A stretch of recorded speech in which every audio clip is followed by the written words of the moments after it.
Larsson. Oh, he's in! Henrik Larsson! That is sensational! O'Reilly, how about that for a pass? Jota! How about that for a finish? That is Jota for you! In for Henrik Larsson, and Moravcik! His first goal for Celtic! Here is Shunsuke Nakamura! Exquisite!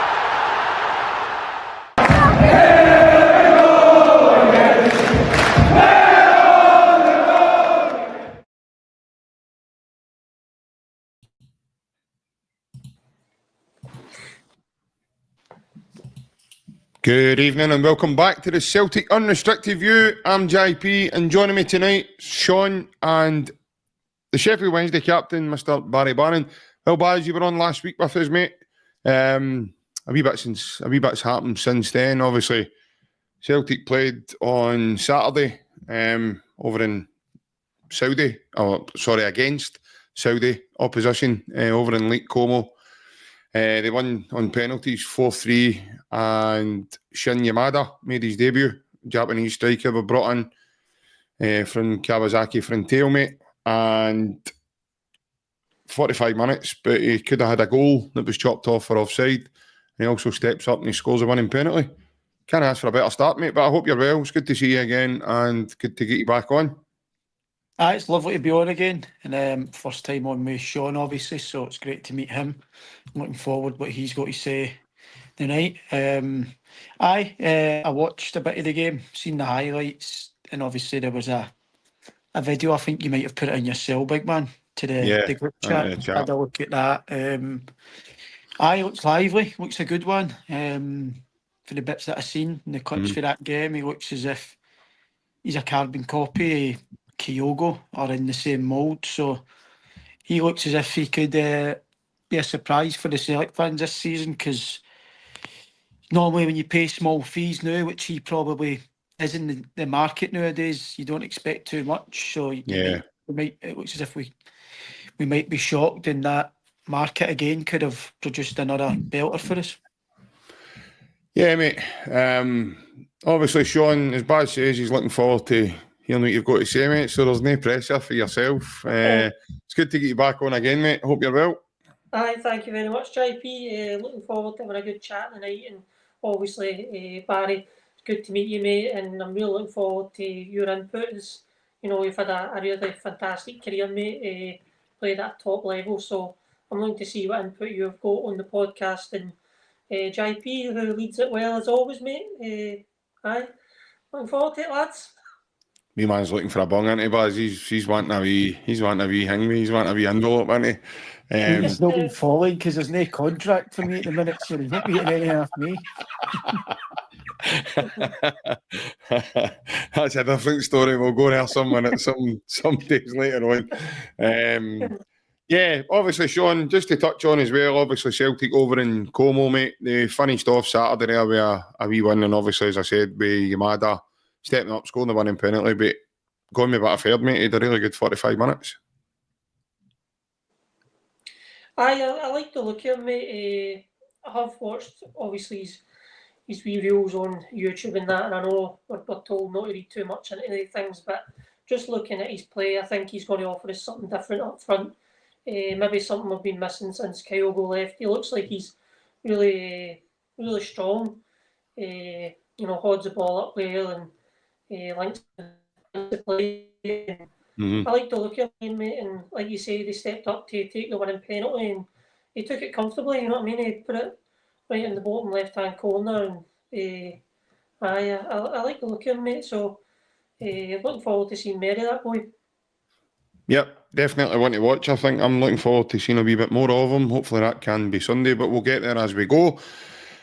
Right, lads, obviously, Baz, I'll bring you back in with this one. There's been a couple of things happening in terms of recruitment with Celtic. The fans aren't happy at the pace of what's going on with the recruitment. Going into the first game of the season, we are a wee bit light if no mega light in terms of the wingers in the wide areas. Obviously, we've got Jota injured, Kuhn's been sold on now. Nobody's come in, so that just leaves Yang, Forrest, and possibly Maeda if Brendan's going to choose to play Maeda. But the last couple of days, mate, has changed and all, because obviously Celtic have, I believe his medical's tomorrow, so Celtic have brought in JAHMAI, SIMPSON, Pusey from Man City. Obviously a Man City youth. He's 19 years of age, but my sources tell me that he's played in the Champions League last season for Man City against Sporting Lisbon.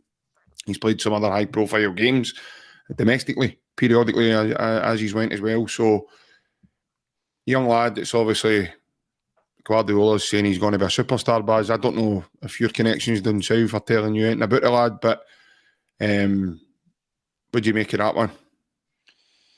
I think it's a very good signing. I think he's got the attributes of the modern day centre back.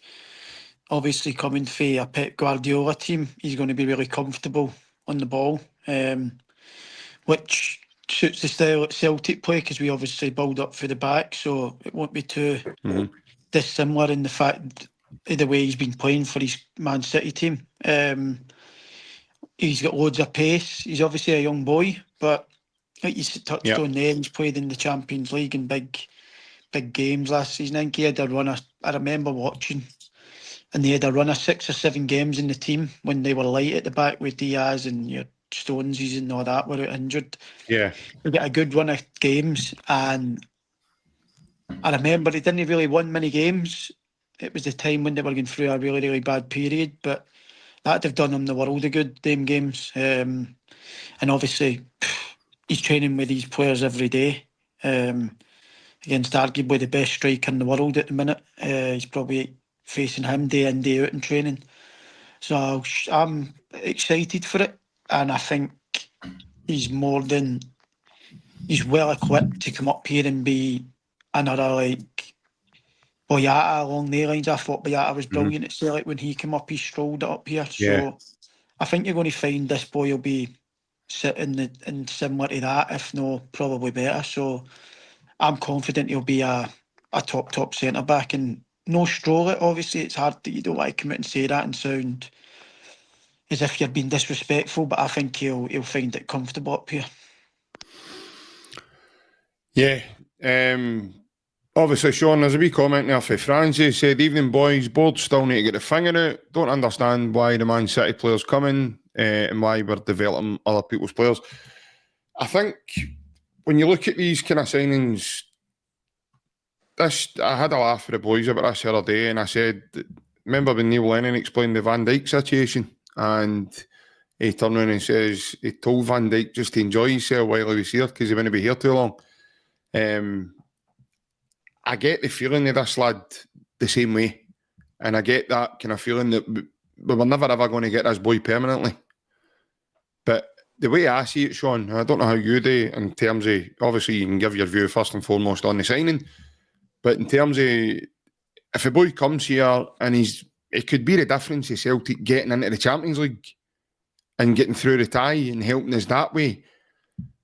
Because if we play an Austin Trusty or if we play a Liam Scales, what if they make a mistake in that game and, this boy might not have that in his locker, this boy might be a bit more accomplished and he's better on the ball. My understanding is he's a ball player. So, and he's 2-footed as well. He's very comfortable with the ball at each side. And I think that's predominantly why Brendan's maybe identified that in the lad right for the off. As Baz touched on as well, Sean, he's got a ton of pace. But I think it really, really, it tells a story, doesn't it? When Man City and Pep Guardiola turn around and say, no, this boy's he's only going out on loan for maybe another year with a potential of getting into the City team the following year. Because City's the team's changing and obviously their cycle's changing over. So I think for me, I don't know how you feel, Sean, but it's one of those ones where if he comes in and he does well and Celtic win things next season like they have done all the other years down the line, I don't think anybody's going to bat an eyelid. But if Celtic get into the season and we don't have a good season about, this boy might be the scapegoat, this boy might be the, why are we signing these boys, why are we doing this, why are we doing that? But he might be the difference, Sean, that takes us into the Champions League, mate. And for me, I would be all over that. Well, I completely agree with you, JP. I mean, all the attributes here that you rhymed after that the boy brings to the team. Yeah. Is that's what you want in your team. You want players with pace. You want players who are good on the ball, both fit it, confident, comfortable. And as Barry touched on as well, it's not just the player you're getting. You're also getting a player who's been in an environment, top class level athletes, mate. That's playing at the highest level, and you need to have a bit of self, mate, to get a Man City team and to get a team whether that. The boy's there, he's training, he's playing for them. So I know one of the viewers is saying, it's we signed Frimpong, and what was Frimpong 18-19 when he came to Celtic through the same system through Man City. I know we had Frimpong long term. We ended up selling him on, and the career he's had has been phenomenal. But Frimpong brought a lot of the same attributes that this guy's. You're right after this guy's got. So, and we're in the, we need to be ruthless. We need to look at retaining what we have, what we have already won last year, if not gone better than that. So, if we bring players in that are going to do us for a season, to win the league, to win, cups and get further in Champions League, I think it's a no-brainer, mate. I don't see any cons to that. Bring them in. Get him in about the boys and the environment, and who knows, he might make players better run about him as well through the experience he's got at being at that level. Yeah, obviously, Baz, before I bring you back in on the lad, I just want to say a very good evening to everybody. I feel as if I've missed you out there at the beginning. Just we get right into the chat there just as we started.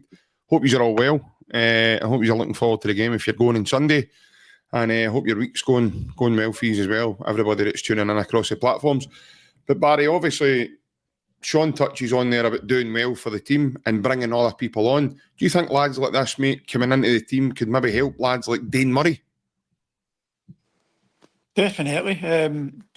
It could also work the other way where that Dane Murray looks at it and thinks I'm the same age. We're getting another boy from Man City on loan when I'm here and I could play. So that could work two ways for the boy Dane Murray. He could be thinking, well, I'm never going to play here because I've done really well pre-season, done what I needed today, and then we go and sign a young boy on loan for Man City. It's probably the same age, if no younger than me. But the way I see it is, JP, is I think as a club you've got to concentrate on a season at a time. There's no point in looking beyond this season. What we need now is the focus is on winning the league, the treble, domestic treble, and doing well in the Champions League, and that's what matters this season. The rest doesn't matter. So we've got that boy for the season, and if it is only this season and we get what we want from him, then amazing. He goes back to Man City, plays there, his stock rises maybe. He might get a move that's probably bigger and better in Celtic. That depends on how he performs this season. But I don't mind loans because I just look at the loans as long as they do the job for this season, then that's it. So people can say why we take a young boy in Man City on loan just to improve him for when he goes back there. But if it improves him and it makes us win, like you said, league titles and cups and gets us further in the Champions League, then I don't get the big fuss about it. Obviously, we're not going to pay a fee for him as well. So if he does do that, then it's even better because we've not paid a massive fee. I imagine the loan fee will be quite steep, but it won't be as steep as if you were trying to sign him on a permanent deal. So no, I don't mind it. Especially, you don't want to fill your team with loans. That's where it becomes a problem, because if you get too many loans, then it's not that their heart's no in it, but if you get too many loans and you start losing games, it can affect the team, because they could be looking at the loan players thinking, well, they're not really bothered. They're going back to their club next season anyway. So, but 1 or 2 loans in a team, especially for a big team like Man City, I think it's really healthy for a team like Celtic. Yeah, I think obviously so far, Sean, the players we've had from Man City, off the top of my head, memory just now without going and looking, when you go back to Georgie Samaras, well, that worked out for us. He was a fan's favourite up here. And then through the years, we've had guys like Jason Denayer, Dedrick Boyata, as Barry mentioned. We've had guys like John Guidetti, Patrick Roberts, Jeremy Frimpong, and obviously now this lad. No, Brown Warrior, he's just commented there saying near Beaton. They were only after Beaton when Mancini was the manager. They never actually pursued that deal, mate. We ended up getting Beaton. Beaton never played for Man City. I think there was a strong connection there with both, but he never made the move. He came to Celtic, but Mancini did try and sign Beaton. He did say that in an interview early on in his Celtic career. But Sean, when you look at those list of players that I've rhymed off there just off the top of my head, I don't know if I've missed anybody. If I have, then I do apologise to them. But I mean, you've got to look at that and you say, well, they've worked out really well for us, mate. I agree, JP. You just need to look at what they're coming for. The club that they're coming for, and the culture at that club, and the environment. The players these people have got run about them. It's top level. You're no signing somebody without any disrespect for the Scottish, the SPFL, or like on loan or somebody there that's coming in. Yeah. As a centre back. It's somebody who's at a top level, run about top athletes, and I just think bringing in somebody that's of that mindset and who's had to get to that level. The mentality it takes just to get to that level. Yeah. You need to be a strong individual, and they need to have a bit about yourself. And I think bringing in guys like that to the club's only going to help the culture of your club. They're bringing their experience, being at a club that demands, high levels, whether it be fitness, physically and mentally. And as all the players you've rhymed after from Man City, they have been successful at Celtic. So for me, as I said earlier on, I don't see any cons in it. I just think there's a lot of pros to it, and as I agree with Barry as well, you don't want to flood your team with loans, but at the same time, if you're going to bring in loans, teams of real quality, and I think that's what Brendan's looked at. Where is this boy coming from, and what's he going to bring to the team? And I'm looking forward to seeing him, mate. If it's a done deal and he's here, then I'm looking forward to seeing him in a Celtic jersey. Yeah, well, it was announced earlier that his medical's tomorrow, so I'd imagine, Baz, normally with loan deals, mate, they're a wee bit more straightforward to do than your run-of-the-mill permanent deals and your clauses and all that's going on. There'll not be any of that with this deal. It'll just be a straight loan for a year, and then obviously we'll go back to City. But Baz, do you think there'll be something there that's put in place where the lad will probably have to play a certain amount of games, or do you think he'll come in and, a bit like Alex Valle last season, Brendan will be like, no, hold on a minute, son, you're going to have to earn it? No, I think you'll have to earn it, but I do think if he doesn't play, I know you can get clauses where if he doesn't start for Celtic, that Celtic will have to pay a fee weekly.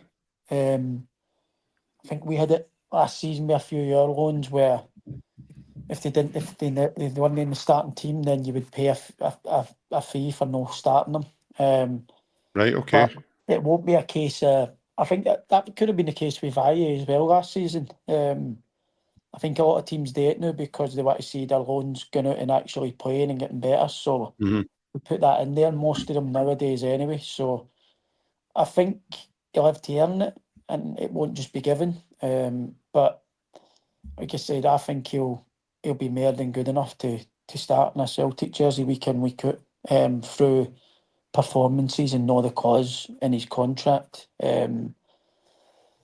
It's crazy because you see a lot of people saying, why are we bringing a young lad up for City? But see if it was like Oscar Bob or somebody like that, would the Celtic fans be moaning then if Oscar Bob was coming on loan tomorrow?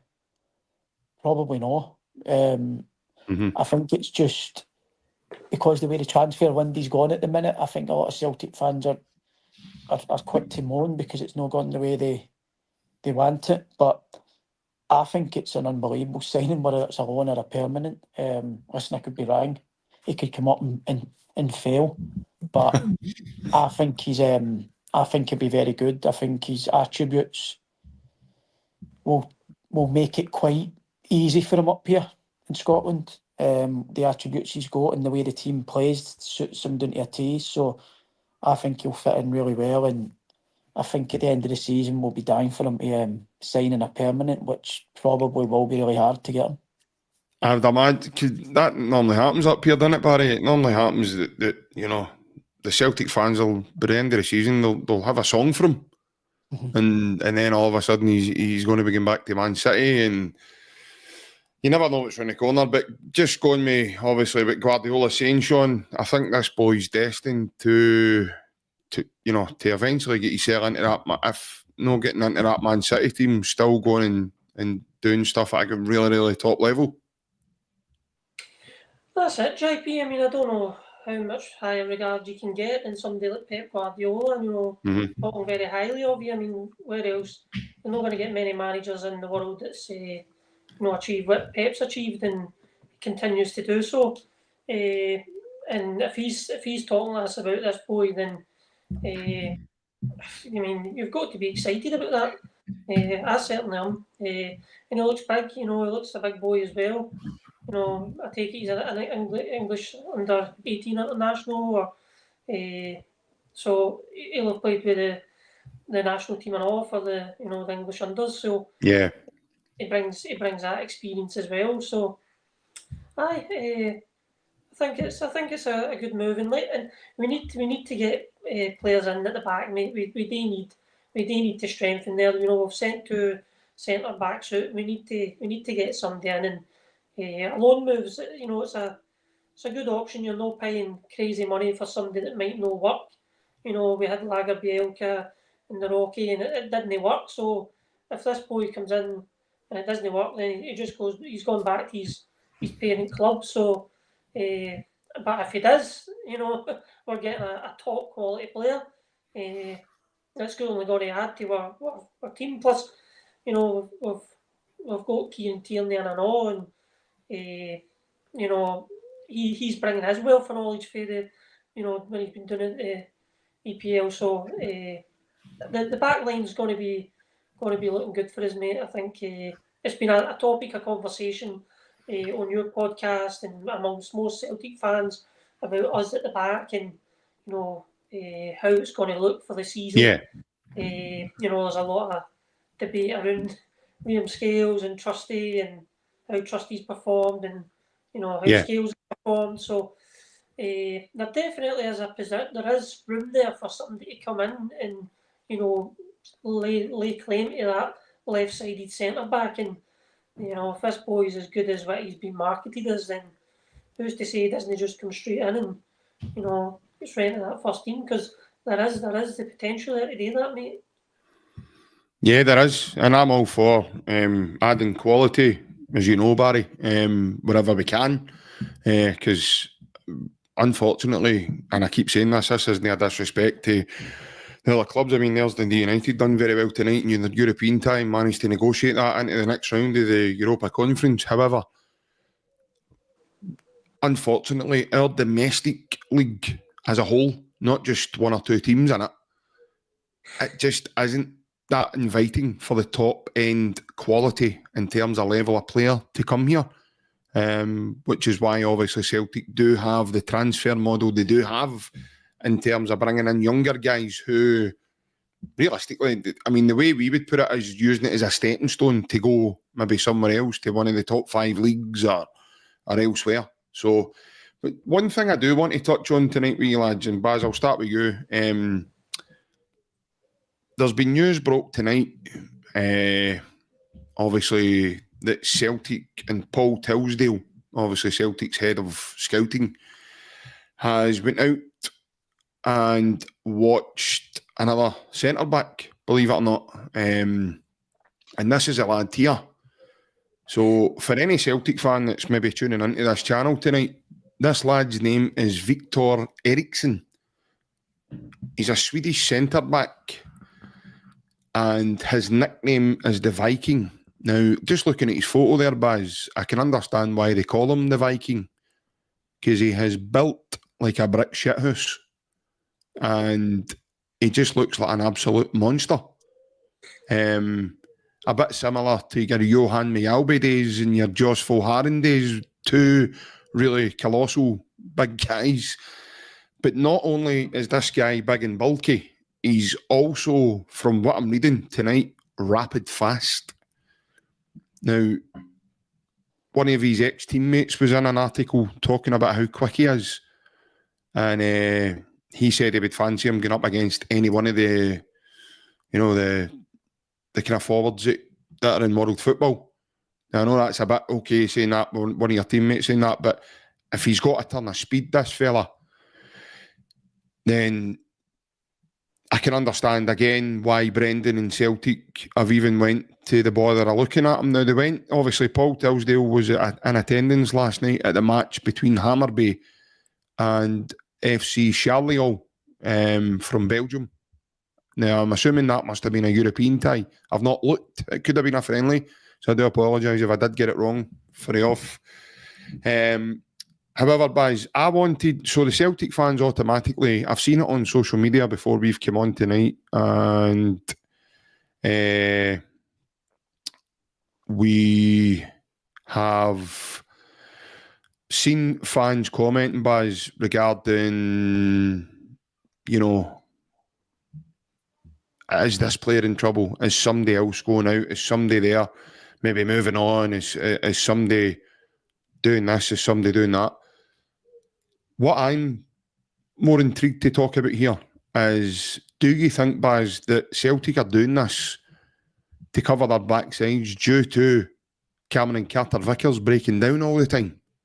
Do you think that's why they've went and got this boy for City on loan and maybe now looking at another option in terms of that position, because Cameron Carter-Vickers has had his injury problems and has had issues along the way?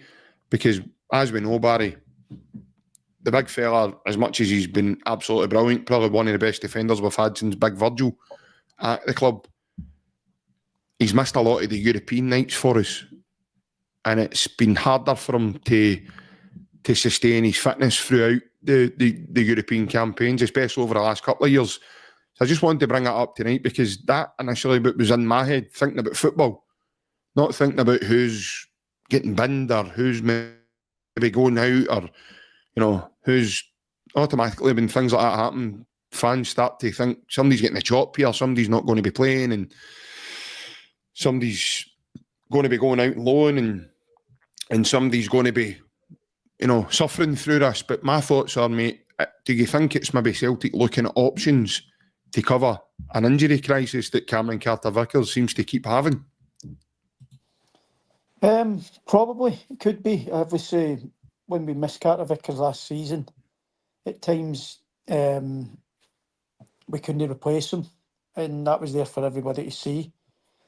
But it could be a change of formation as well, if we're going to keep Scales, Trusty, bringing the boy on loan from Man City. Then you've got the big man as well that might be coming in with Carter-Vickers. That's 5 centre-halves. And we know the lack of wingers that we've got at the minute, so that could be, in Brendan's seed as well, it could be a change of formation to a 5-3-2 with, I don't know, Maeda and Yamada playing up front, with this midfield three that's played all pre-season, Nygren, Hatate, McGregor, and then your Woodford, Comfy, Tierney and Alistair Johnson, and that would help the rotating of the fullbacks inside. For last season, we've not really seen it this season. Tierney stayed quite wide in his natural position, and I can't imagine Alistair Johnson will be rolling inside much this season. I've seen it with Anthony Ralston at times in the pre-season games, but it could be a case of changing formation and going 3 centre-halves with them 2 as your wing-backs and the midfield 3 and Maeda playing through in the middle in his probably preferred position with Yamada. So it could be just to cover Carter Vickers. Do you think that's an issue, Barry, in terms of his injuries? But do you think that can become an issue as we go? I think it's an issue because we've not got enough cover. We've got cover for him, but not enough good cover that can replace him. I know he's a top centre-half and it will be hard to replace him, but I think at times we've probably let ourselves down by not buying another top centre-half, because I get it, you don't want Carter Vickers to be out injured, but for the previous seasons we've seen that he does pick up the odd injury here and there, so you definitely need a few good centre-halves that can come in and replace him and not look and not make the defence look as weak as it has looked in previous seasons. But it wouldn't surprise me if there's a change of formation, or they might play the same formation but have that in the back of their minds that if we come up against tough teams, we can, in Europe for instance, and we can tweak it and go to a 5. It could be that, or it could be just they need another centre-half in, because Carter Vickers, he's only just came back as well this pre-season.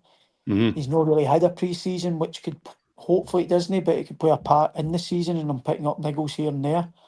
But I don't know, it could be one of the two, or it could be both. But I've never seen the boy play, but I like the thinking of getting another centre-half in, because as I've said, like in the previous seasons, we've left ourselves short at centre-half in terms of real genuine quality.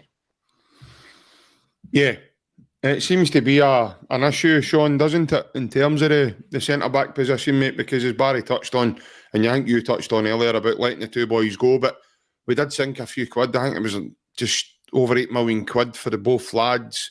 It didn't work out. It didn't materialise the way we wanted it. And it seems to be an area we do have trouble in. But my thoughts early on was, is it because Cameron Carter-Vickers does have these injury issues that he keeps getting? You know, it just seems to be every couple of months now he's picking up a niggle, and my understanding is he's had to have a small operation there, and I know he played in the last part of the pre-season games there, but that's a worry for me as we move forward. As Baz says, there's players there, Celtic fans would be worried, because everybody's going to go, if he's out of the team, everybody's going, who's going to play there? And you're not, Brendan's, as much as he might get away with it in a Falkirk game in the Cup, I don't mean that disrespectfully, but you can't play, in my opinion, you can't play 2 left fitters there for a predominant period of time, especially like say if you're playing Scales beside Trusty, because the two of them are left footed. You know, it'd be like asking Kieran Tierney to play it right back. It just wouldn't look right for me, in my opinion. I know he can do it. He's done it for Scotland and he's done it for Celtic 1 or 2 games in his time before, but for me, it just wouldn't look right. And to do it over if just say CCV he gets injured again and he's out for a number of weeks or months, similar to Jota is just now, that would ultimately be a worry for me. So I quite like the idea that we're going down the route of looking at another centre-back, as much as we don't know much about him. I've just seen that photo that was put up earlier about Paul Tillsdale going and scouting the lad, and I don't know, it didn't say whether Celtic are actually going to move for the lad, but if they're going to scout the boy, they must be seriously looking at him, especially going to look at him in person.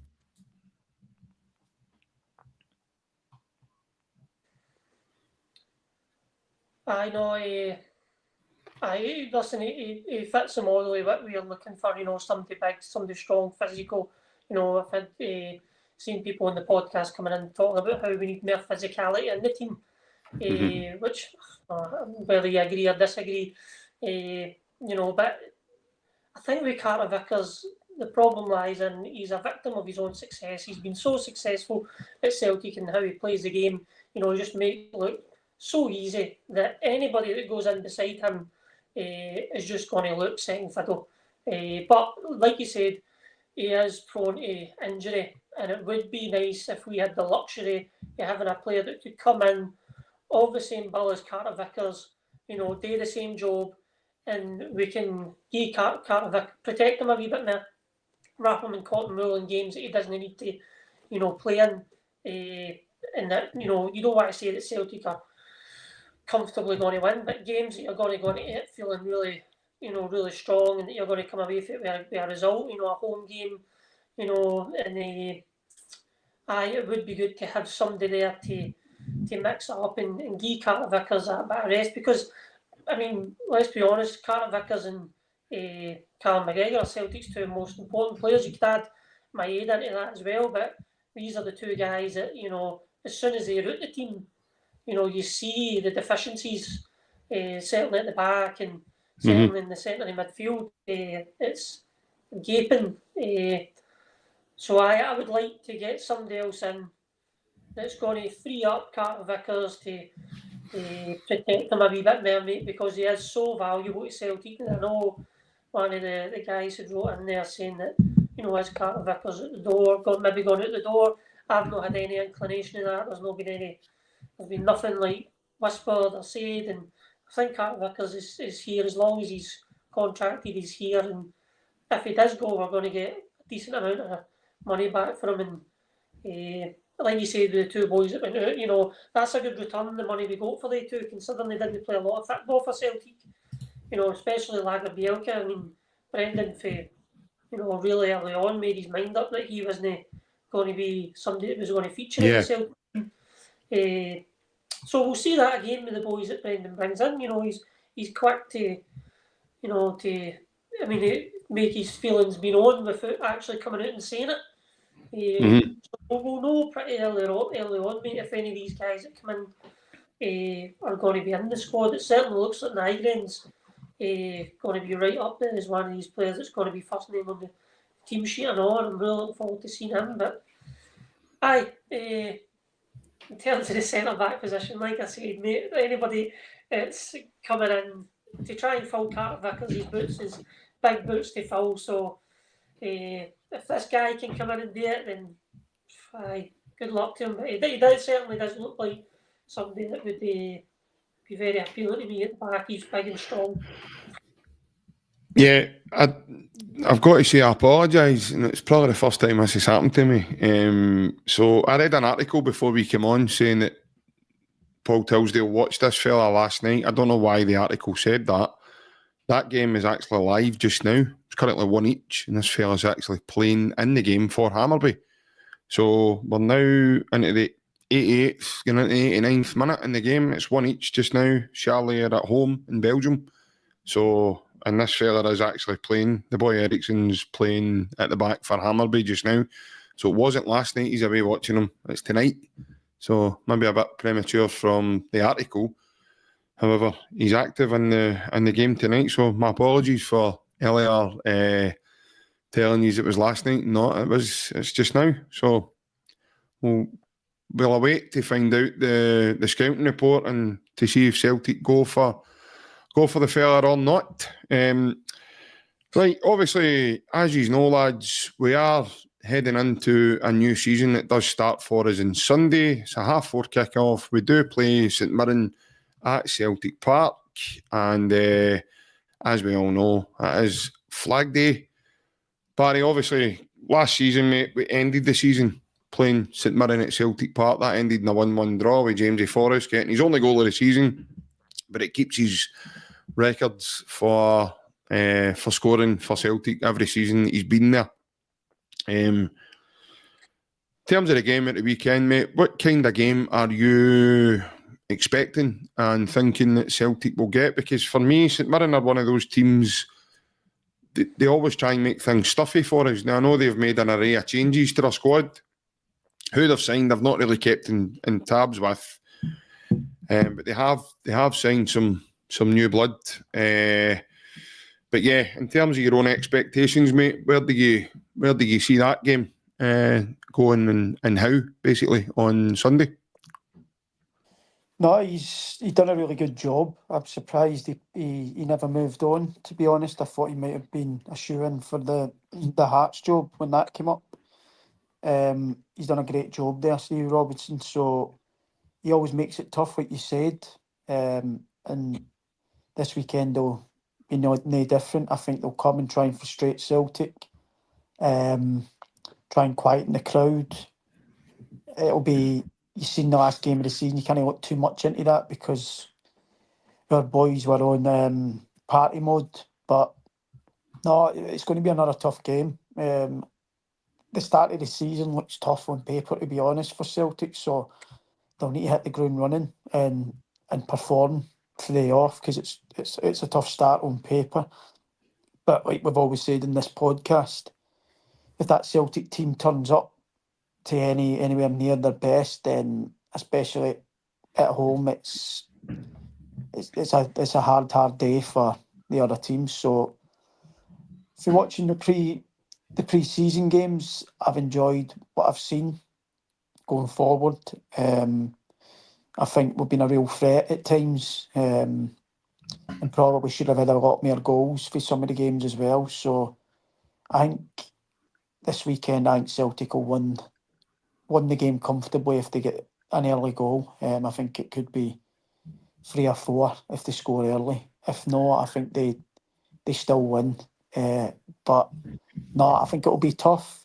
But it's Flag Day and the fans will be there in their numbers. It'll be a sellout, and we've obviously got some new players who are probably dying to play in this game at the weekend. And obviously we've got one Rain that's coming back and probably can't wait to get back out there again and feel the atmosphere again. So I'm looking forward to it. The season, the opening game of the season is always a game that you get that buzz that's different to any buzz that you get during the season. So no, I'm looking forward to it, and I think it'll be a convincing Celtic win. I think we need to be careful as well. Obviously, Ryan did say a few days ago, me and Barry done a wee chat outside Celtic Park a couple of days ago, and we had a laugh about it. And obviously, Ryan calls it Pumping Day, and for the other side. And me and Barry obviously had a laugh at that the other day,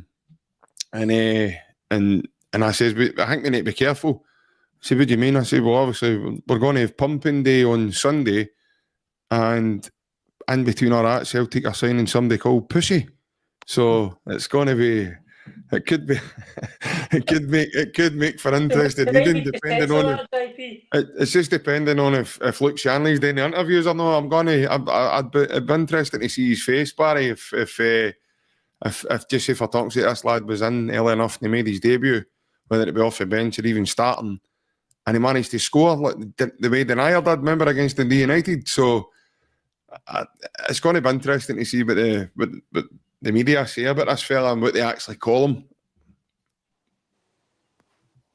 No, it will be. I've seen obviously a lot of things coming up. I've seen the Open Goal podcast with Slaney. That was quite funny.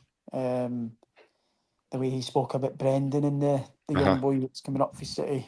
So no doubt there'll be a lot of articles that get produced this season, but hopefully it's for positive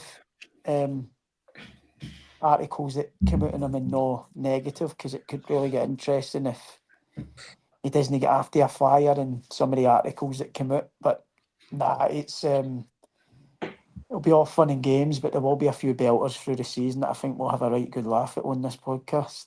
Before I bring Sean in, Barry, do you think the lads in the dressing room will have something to say to him as well? Do you think his name will come up a couple of times and obviously there'll be any word said to him? Because I know, like, see yourself, you'd probably win a belt to resist. I think it's a belter, really, for settling the young boy in and making them feel part of it. I think it's an easy way in for him. The lads can kind of cane him straight away as soon as he comes in, and as soon as you get that sort of camaraderie, you feel a part of it straight away. So, who would you be expecting? Who, obviously, you know a couple of them, so who would be the main culprits there? Do you think KT and that'll be a bit up? I would say KT will be definitely all over it. I don't know Luke McCowan, but I think he looks as if he's a shoe-in for it as well. Callum? No, I don't think so. I think he'll have his captaincy on probably. Right, okay.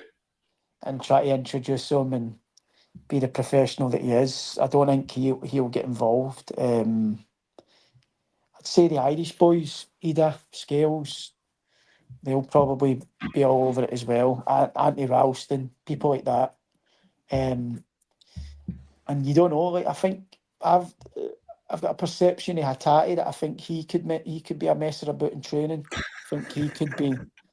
I just think he messes about and would like to play jokes and pranks. So I reckon he could be a surprise one. Aye, I agree with that one. Obviously, just before I bring you back in there, Sean, Ryan has been in the comments, which I find it very interesting because he's kind of saying about Liam Scales, obviously, as we were talking about defenders there, saying obviously he reckons that Celtic need to move on for Liam and bring someone else in that can maybe take us forward and maybe replace Liam Scales to that longer term. But I'm really surprised at that because obviously we've all known for a long time on this channel, mate, that Ryan's built up a real closeness with Liam. And obviously he talks about him really highly. And I find it astonishing that he's come on tonight saying that when obviously the two of them were caught at the Coldplay gig.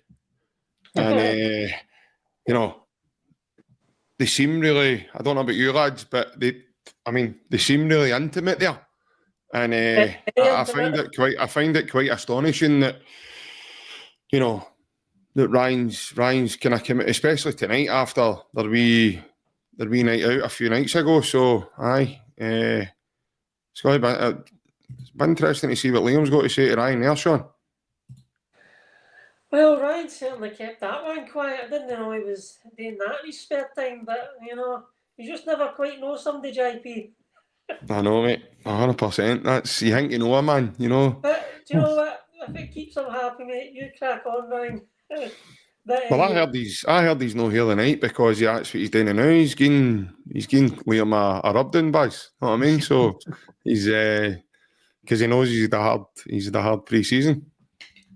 Try to rub him that hard that he doesn't turn up for the game at the weekend. Try to give him a dead leg with his muscles. Try to rub him. He's been doing Morrison's buying new scooters, man. He's rubbing that up and down the back of his hamstrings, you know. That's not a massage, Ryan. That's two brother pads you're rubbing up and down my leg here, pal. You're not getting your Irish coffee for that. But no, Sean, obviously touching on Flag Day, mate, with yourself, and then obviously your thoughts going into the St Mirren game. What kind of game are you expecting, and what kind of opposition do you think we're going to be up against? Because like I says to Baz there, obviously played them end of last season to finish off the trophy day, and we drew one each with them. It was a tough game, but as Baz says, our boys were probably on holiday mentally that day, and weren't quite at their best. Little did we know then it went on to the following week. Well, we never turned up against Aberdeen in the cup final as well, but obviously going into the new season, Ryan calls it Pump Day. We've signed a new guy called Pussy. We've kind of lined ourselves up here for a busy week, mate, haven't we? Well, just when I thought we couldn't go one better than Raphael. You're just waiting on a link coming back in for Rod Fanny for France. Remember him, man? It's just...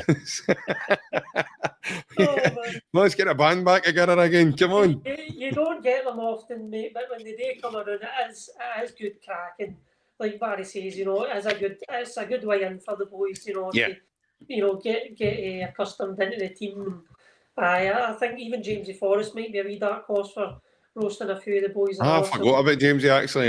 He's number He's quiet on screen and that, and he lives a very quiet life. But I think in the dressing room he's probably gained a wee bit. So, but in terms of on Sunday, mate, historically Celtic really come out the trap on Flag Day, and they really put on a show and a performance. So I am expecting that, but in the same light, Robinson, has done a fantastic job with that. With St Mirren, I do agree with Barry in that. And his teams are well drilled. He's probably overachieved at St Mirren, and I really rate the guy. And there's quality through that St Mirren team. I know, you've got Gogic right through the nucleus of the team. You know, you've Yep. got Gogic at the back that's a really hardy defender. You know, he'll make things difficult for any striker. I really like the captain, O'Hara. Quality player. You know, he pops up with goals for them consistently. And the Mandarin up top and all, I like that boy as well. So, have they kept him? I thought he was still away. Is he left? I'm not sure. That's what I'm saying. I know this is quite rude of me, but I've not kept tabs on that even in the League Cup. Did they qualify? Have they qualified through the League Cup? To my knowledge, he was still a player with them, but if that could be right, Barry. Do you want to chip in, mate? He is. Michael Mandarin still with them. Yeah, he is still there. I thought it was the other boy that left, the quick boy. Olasanya? Aye, I think he's away. Right, I see. But like I said, JP, they have got quality for their team, and they have come to Celtic Park and performed well. I just think, given the circumstances, given it's Flag Day, and the fact that Barry touched on as well that there's new boys coming into the team that make a name for themselves. Kieran Tierney's back; it's his return to paradise. It's going to be a big occasion for him. There's they're selling merchandise in the Celtic Superstore now from him, and that's going to be a big day for him and his family. So I'm looking forward to that. The Green Brigade will be on song for him with the Tierney songs, and it's going to be a fantastic day, mate. And I can't see anything else other than, as Ryan would say, a pumping day. Yeah, I mean the game's on Sky as well, lads. And in terms of the game, before I give my thoughts, in terms of the game itself, Baz, I'll start with you. What's your thoughts on it being Sunday at 4:30 in the afternoon? It's crazy, isn't it? You would probably prefer a early kick-off on the Saturday to open up the season in Scotland. It's just a crazy, crazy time to have a game, especially when you've won the league the year before, and it's a big day because the flag day, you just would make it a more convenient time. 4:30 on a Sunday's a bit crazy because, as you know, fans like to have a drink, going to games, and Sunday at 4:30, you like a wee drink after the game on the way home. But can you really do it? You're not getting away from Celtic Park till 7ish then, and then it just doesn't add up to me. Got a lot of fans that support Celtic from all over the country. It'll be travelling from England, Ireland. They're the ones that you feel for in this because they need to get back home for their jobs on the Mondays. So it's not been well thought through, to be honest. I'm always a firm believer that the team that wins the league should open the following season up before anybody else, and I think that's the way it should be in every country. But obviously, I think we'll obviously be the last team to play unless there's a Monday game for a team that's more unlucky than us. But I'd imagine Aberdeen play Hearts on Monday night, by the way. Well, there you go. That's even worse. So, but no, I'm a firm believer of the team that wins the trophy the season before should kick off the following season. Yeah, Sean, obviously yourself, mate, with that late kick-off, mate. What's your thoughts there? Pretty much carbon copy what Barry said, mate. It's hard to disagree with anything he said there. I think the main thing is touching on the fans that travel for Ireland and further afield, and it's no fair on them, mate. And it's a terrible decision for the SPFL. It's really, I think, disrespectful to the champions that won the season before. Give them the respect that they deserve and let them open the league on the Saturday and be the first team to play. Early kick-off and just Saturday suits everybody all round. People that work all week, they don't want to be having to wait till whatever time it is on the Sunday to go to a game and then they're back up for work on the Monday. Like Barry says, a lot of people that like to enjoy themselves, maybe get a wee drink of that, but they can't do that, or they at least need to hold back a wee bit. So it's just a bizarre decision, but we're no privy to these weird and bizarre things thrown up for the people at top. So it's just something we're going to have to accept and move on from it. It's going to be a good day regardless. The Celtic fans, no matter if it's a Wednesday night, Thursday night, Sunday night, it's no. The fans will show up, mate, and the fans will be loud and they'll enjoy themselves. But aye, it's left a bad taste in my mouth, to be honest, that they've chose to do that. It's just, I can't. Do any of you have any inclination as to why they would make that decision? Because I can't come to any. Well, according to what I've been told, it's meant to have been a computer that generated these fixtures. So must be some computer they've got, man. It was generated, it was hand-picked taken at times, I'll tell you. My understanding is a lot of our Irish connections and brothers can't get over due to, as Baz says, the length of, ferry times and everything else, getting back home and getting over, because not every one of them can fly, So my understanding is it does a lot of them out of, especially like, say, I remember years going by when we used to play in the Europa League. That was a big morning grown then. It was Thursday, Sunday football, and the Sunday football didn't suit the Irish connection. It never, Baz, a lot of the Irish following, mate, they can't get over because, like he says, mate, they're all working on a Monday, and not everybody can get a Monday off, mate, and especially in a lot of workplaces, and jobs are hard to come by as it is now for folk. So taking time off just deliberately just to go to a football match, in my opinion, it seems a bit crazy. It might not. I mean, I've heard it's a computer. It might not have been. It might have been Sky, because obviously at the time the English Premier League starts a week later, so there's maybe been nothing on at that time, and usually that's Super Sunday, they call that, isn't it? And it's definitely no super for the guys who, like Sean says, Barry, have got to make travel arrangements in order to try and get there, but they travel far afield. No, definitely. Obviously, speaking from a player's perspective, it's not going to change much for the players. It won't affect the players, but it was for the fans. And I just think it's not been well thought through for the fans. And like I said, the biggest thing for me is the team that wins the league should be opening up the following season. Not playing on a Sunday at 4:30. It's crazy, and especially when you're a team as big as Celtic, you're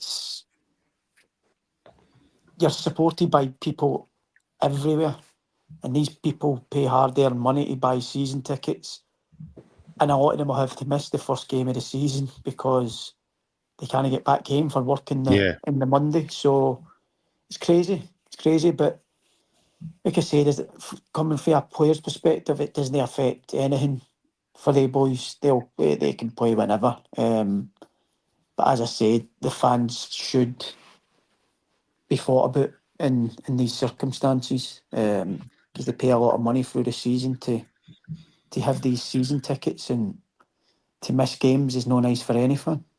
Yeah, but obviously as well, Baz, like Sean says, we won in the league the season before. Do you think Celtic should have prime spot to be the curtain raiser, basically, for the league? Because there's going to be games on Saturday. I mean, the team across the water from us, they kick off at 5:30 on Saturday night, so they'll have played before us as well. So, in my opinion, just off the bat and just now, that for me, that's not right. Celtic should have first dibs on kicking off the league campaign, in my opinion, with being the champions of that country. 100%. You've got to be.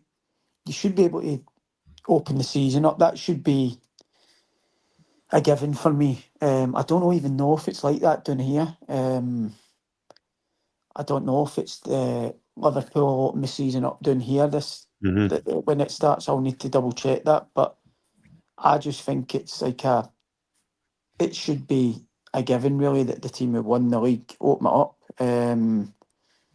It's just showing respect to the team for their achievements the season before. But more so than anything, it's the fans that kind of kills me. That there'll be a certain amount of fans that will have to get a season ticket away for that game on the Sunday. And it's one of the biggest games as a fan that you look forward to, the curtain raiser, the first game of the season, getting to see new players for the first time. But you can't go because it's 4:30 on a Sunday. It's mental. Yeah, it seems bizarre. I'm pretty much with you lads. I'm not really happy it's 4:30 as well, because obviously I've got 2 young kids as well, and I'm not going to get into. It's going to be nearly their bedtime by the time I get home as well to see them. So it just seems bizarre. I'm glad the late nights are on. Otherwise, we be pitch black by the time we'd be getting home if it was up here normal. But St Mirren have made an array of changes to their squad. I mean, they brought in the goalkeeper, George Shamal, as it used to play with Livingston. They've brought in Richard King, Jamaican defender. They've brought in Jaden Richardson also. He's another English defender. And in their midfield, they still have the boy Killian Phillips. They've got Mark O'Hara. They've brought in Roland Edubu as well. I believe he's from Ireland, I think. As much as the name probably doesn't give too much away. Up front, they have brought in Calvin Jamaro, a Jamaican forward, to add to the strikers that they did have. I think they've lost the fella, like you said, is Olasanya. Is a younger still there? Yeah, he's still with them. They've still got the boy Mandaron.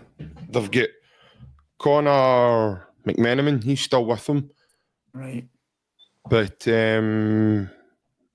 there's somebody missing, and I can't think for the life of me who it is in their forward line. I know who it is. It's the centre mid that scored a few goals. He scored that belter against Rangers last season. He's come down to Wickham. He's an attacking mid, kind of. Kelty? No. I want to say he's Northern Irish, maybe. Right. Okay. No, McMenamin. It's the other one. He scored it was an unbelievable goal against Rangers when they played Rangers at home. Did you say he's came to Wigan? Wickham? I think he's went to Wickham. I think. Right. Okay. He's a centre mid. Is he Scottish, Baz, or Northern Irish, did you say? I think he's Northern Irish, but... I've just checked Wickham's squad there. I'm not seeing a Northern Irish midfielder. Is it the boy Boyd Munson? Aye. Mm-hmm. Right, okay. Boyd Munson, aye. He's I think he's signed for Wickham, if I'm right. Yeah, the boy Boyd Munson, that's right. He scored a few speckies last season, didn't he? Mm-hmm. He's a good player. He is a good player. Yeah, he's tough. That's what I'm saying. I mean, you always do get a tough game against a Stephen Robinson side. They're always very well organised. They're always... But, yeah, that information there was thanks to Big Alan for the podcast. He's actually texted me. He must be watching us live. He sent me a message there. So thanks, Al, if you're still watching us. Yeah, so you're looking at the game, Baz, but then you're obviously turning to Celtic. In terms of Celtic, mate, what do you touched on the pre-season. Have you seen anything change since last season in terms of tactical tweaks, the way Celtic are going about it? Because early on in pre-season, it looked like they were playing a bit quicker, with a bit more zip about their passing, and You look at the way they played out against Sporting, they done the exact same against Newcastle, and that kind of, took it, when Celtic play like that, Baz, they'll cause a lot of teams problems, mate, because of the way we can play and the individuals that we do have in there to do it. But in terms of the way we play, mate, have you seen changes in the way we're trying to do it? And also, how do you see us approach this one? I think there is a bit of... The main change that I've seen when I've spoken about it already tonight is the fullbacks. We used to use Greg Taylor as an extra midfielder last season to come in next to McGregor. But with KT being there, and I know it was Alistair Johnson probably play this weekend, but it's been Ralston in pre-season. I would imagine I've seen Hatate dropping deeper to be that extra player next to McGregor to give him a help in there and to get on the ball and get up the park and get through the thirds of the park. Whereas last season, Hatate would roll out and Taylor would come in there and Hatate would get it out in the left next to Maeda and things like that. But I think we're going to see this season where it will be Hatate dropping deep to help McGregor and play alongside McGregor. And the boy Nygren's put him up here, there and everywhere. He's playing there as a 10, whereas the midfield three last season, it was the 2 8s, Hatate and Engels, were more on the outside next to their wingers. Yeah. But I think it'll be a slight change this season with KT keeping his width as a fullback and not coming in the park, and I think it'll be Hatate who'll come down alongside McGregor, and I think that'll cause teams a lot of problems because they two on the ball in tight situations are so hard to press and get the ball off. I think teams last season probably thought we'll press high because it's a left back playing centre mid. It's not his natural position. Yeah. And build up, and I thought they got a lot of joy. Not a lot of joy because I thought Greg Taylor was, by the way, unbelievable at rolling inside. Considering he's a fullback, I thought he'd done it brilliantly. But I think this season teams will have a problem with trying to press now with these two playing so close together. McGregor and Hatate, they've got wonderful footballing brains and they can get their way out of tight situations where you try to jump on them and press them. So I like the look of the midfield three. I might be being a bit harsh on Arnie Engels here, but I think for what I've seen so far in pre-season, I think Nygren's had the better pre-season out of the two. He's impressed me a lot, and I think he's more natural in the 10 position, as in playing the final passes.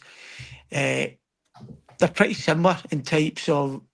They've got great engines, the two of them. I spoke to you after watching Engels at Aston Villa last season, JP, and said he was probably one of the only real players that looked as if he could compete physically with the Premier League players on that night. Yep.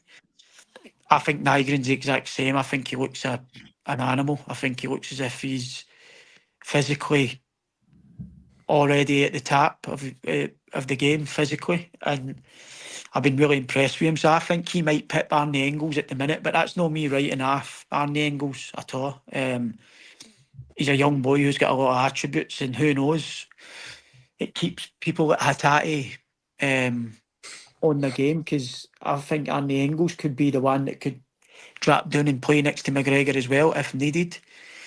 You've also got Paulo Bernardo that can do that. I know he done it. I watched him in the 21s for Portugal. I thought he done really well at that tournament, and he played as the 6 for Portugal at the games I watched. So no, I think there will be a slight change, and I think the main change will be the fullbacks rolling in. I think they'll keep the width this season. It'll be Rio Hatate that gets asked to play a deeper role, and it suits him as well because you probably get more time in the ball, drop him in deeper in his own half, and we've seen some of the passes that he can play this season when he's got time and space. So there could be a lot of that we've asked for a lot of times this through previous seasons, is people who take risks, and I think we'll see it a lot more this season for Hatate being that deeper player. I think he could be like a quarterback for Celtic this season. Yeah, Yeah, I think you're bang on, Baz. I think you know, obviously, Sean's having a wee bit of difficulty there with his audio. We'll give him a minute or two, hopefully, and get that sorted. But I think you're right, Baz. Big Alan did comment when you were chatting there, mate. I don't know if you've seen it about a certain Xavi.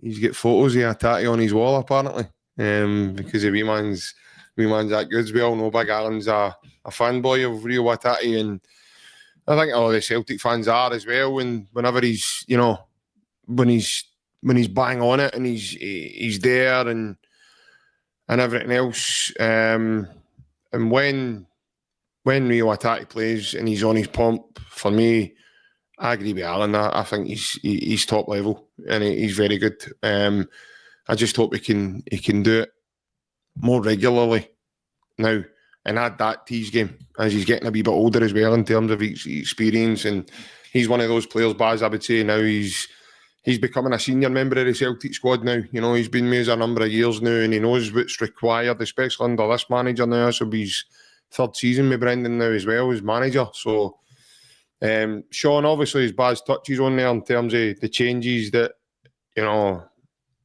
Baz sees, and that's what I love having Barry on here, because he drops things in that you maybe not think, you know, in terms of a lot of Celtic fans don't see it. Greg Taylor's probably one of the best at rolling inside, you know, and for me, Celtic's going to miss that. I've said this before.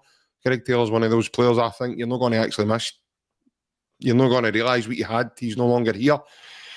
That time has now came, so as Baz was saying there, mate, Celtic will need to change the kind of way they're doing things, especially with Kieran Tierney, so they'll need to change it somewhere, and Baz talks about the changes in the midfield. So in terms of yourself, mate, well, how have you liked with Celtic? Sorry, mate, how have you liked with Celtic over the pre-season and obviously what we've been trying to do through the games? Well, I agree with you, mate. Obviously, Barry, they bring a lot of good insight to the game.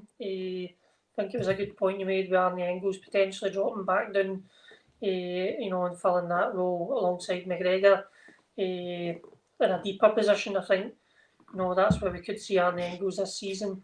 I think Nygren's way more dynamic than him. You know, when he gets the ball, he runs with at pace. I've been really impressed by him. You know, he drives forward. He's very direct. Got loads of bags of talent. Very technical.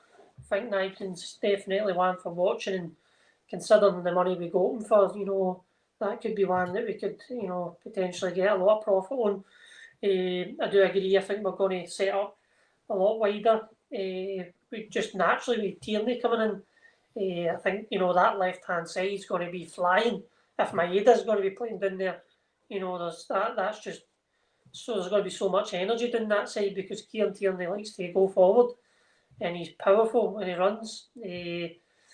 And I think Hatate and McGregor together, you know, Hatate is just one of the players that's got that pass, you know, that pass that nobody else is seeing, and you can unlock the door. And if you've got Nygren floating around about that number 10, and, you know, with the ability he's got to take it in, it's looking really exciting as a Celtic fan, seeing these guys, watching them this season. The big thing for me is who's going to start up top. You know, that we have this rolling debate. I do personally think either will start on Sunday with Maeda out to the left, but he needs to get the ball rolling. It's just one of these situations where you know, he's came in. Took over to fill some of these boots. It's, you know, very hard boots to fill in Kyogo. And obviously we brought in Yamada. You know, so what's our front three going to look like? We're definitely light in the wings up top. But I think in terms of it as well, JP, you were saying we're really going to miss Taylor. I do agree with that. But, you know, you're replacing Taylor with Kieran Tierney. They miss him, a tremendous servant to the club. I do understand why he left. There's many reasons why we'll miss him, Sean, not just because his ability. I mean, like, as Baz knows no more than anybody, he was a great person around the place as well, and a massive character within them all. So obviously we've inherited that now with KT, but two different type of footballers in my opinion. Aye, absolutely, JP. It's they are totally different. I certainly don't think we've made ourselves, any worse off in that position, if not probably better. But he is vastly underrated by a lot of Celtic fans, Greg Taylor, and you will see that, like you said, through the season. You will miss the role that he provided for Celtic. But I'm looking forward to seeing us playing wide. I think it's going to cause teams a lot of trouble, especially moving forward with the ball. And maybe with having KT on the left, Scales, who I think will be the person who starts in the left centre back position. Is that going to free up Scales to not have more, not have more responsibility on the ball? Will Kieran Tierney take a lot of that flack because we know he likes to get the ball and drive forward with it. So it's we're definitely going to see a different Celtic team this season, and I'm looking forward to it, mate. Yeah.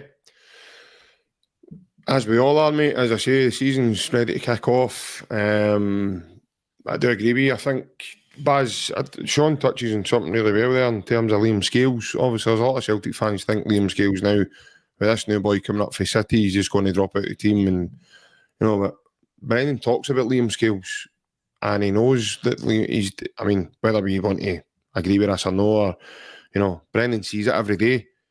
He's played them in a lot of games, and he's played them in a lot of the big games, a lot of the derbies, cup games, cup finals. In Brendan's mind, Liam Scales has done very, very well for the football club in his time that Brendan's been here.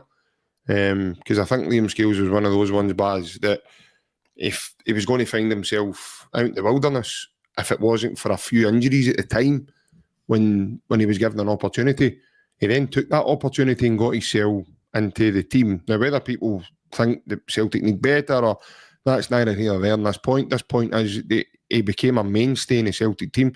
But over this pre-season, Baz, I think Kieran Tierney's been a good thing for Liam Scales, because it's like when Liam gets the ball, he doesn't kind of go forward to the midfield now. He just gives it to Kieran. It's as if, right, you do what you're going to do with it.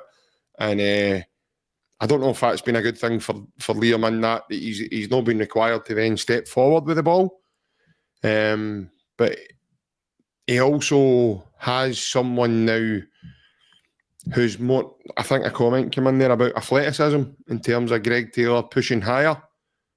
Kieran can obviously get back. He's got a good bit of pace on him. He's probably a bit quicker than Greg Taylor that way.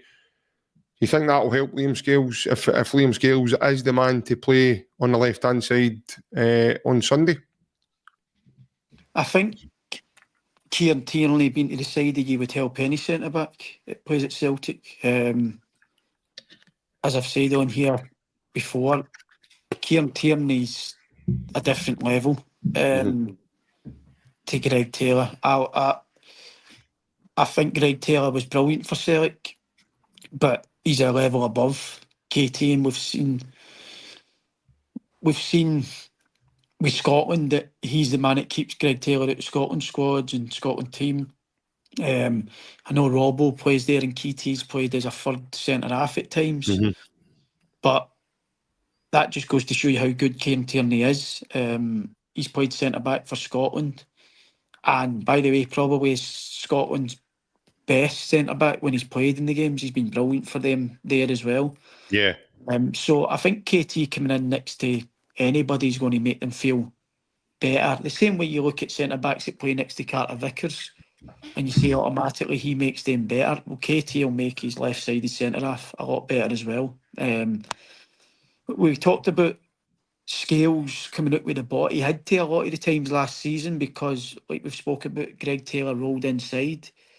Whereas maybe this pre-season with KT staying wide at left back, he's got that easy option of just passing to him and letting him do the hard work, really, of progressing Celtic up the park. So it probably is a bit easier for him with having KT there, but I don't know if he'll play, to be honest. I don't know if he'll start on Sunday. I don't know the young boy how many games he's played in pre-season for Man City. If he's played at all, if he has, I think he'll come straight in.